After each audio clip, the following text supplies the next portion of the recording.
Welcome to our Library 101 on Banned Books Week.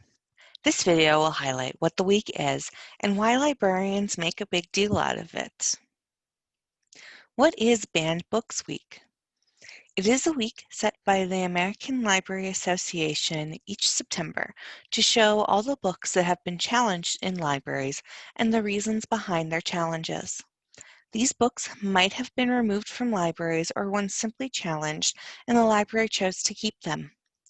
Banned Books Week isn't only celebrated by libraries all around, but also by publishers and booksellers who all celebrate the freedom to read.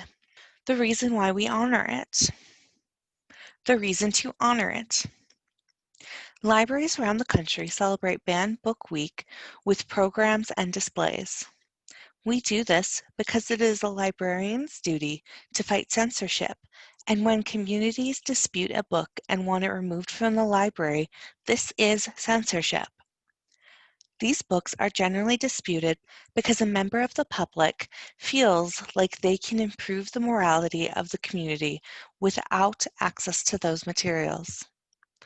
Books that are banned are everything from Little House on the Prairie to Harry Potter. Yes, the entire series of Harry Potter.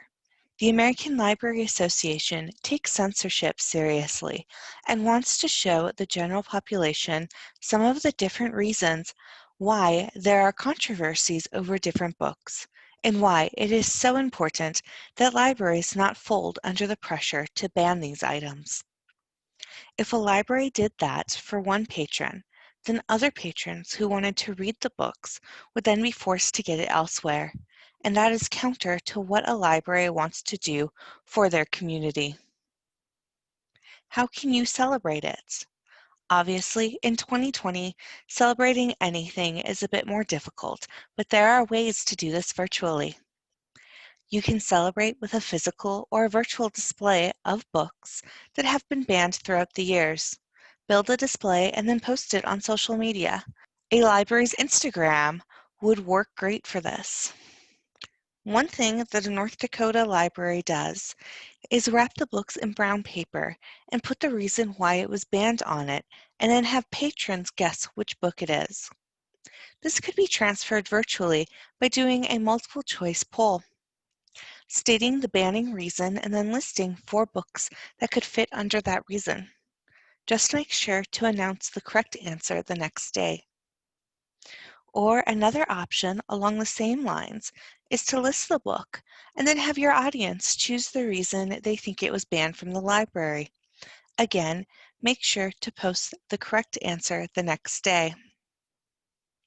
A new option for this virtual programming is something like a Tinder date for books. You can find your bad boy or bad girl by using the poll feature on Facebook or Instagram. Finally, if you have a particularly active community, you could ask them to share pictures of themselves with banned books on social media with a chosen hashtag, or even just a hashtag as simple as banned book reader. If you have any questions on how your library could celebrate Banned Books Week, please contact the Library Development Department at ndsltrain@nd.gov.